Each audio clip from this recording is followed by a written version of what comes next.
দেশ বিদেশের বাছাই করা খবর নিয়ে সর্বদাই সত্য সন্ধানী ই নিউজ ভারত।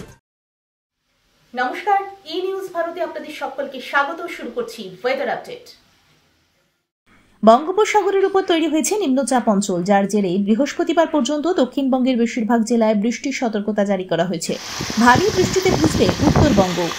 হাওয়া অফিস জানাচ্ছে, মধ্য বঙ্গোপসাগরের উপরে থাকা ঘূর্ণাবর্তের প্রভাবে এই বৃষ্টি।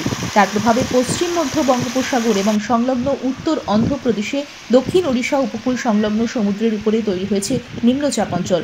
এই নিম্নচাপের জেরেই বৃহস্পতিবার পর্যন্ত বঙ্গে রয়েছে ভারী বৃষ্টির সম্ভাবনা। আগামী 30শে সেপ্টেম্বর পর্যন্ত জেলায় জেলায় এমনই বৃষ্টি হবে বলে জানিয়েছে আবহাওয়া দফতর। বৃহস্পতিবার ভারী বৃষ্টির সম্ভাবনা রয়েছে দক্ষিণ চব্বিশ পরগনা, 2 মেদিনীপুর, ঝাড়গ্রাম, পুরুলিয়া, বাঁকুড়া, পশ্চিম বর্ধমান এবং বীরভূম জেলায়। এই জেলাগুলিতে বজ্রবিদ্যুৎ সহ ঝড়ের সম্ভাবনাও রয়েছে।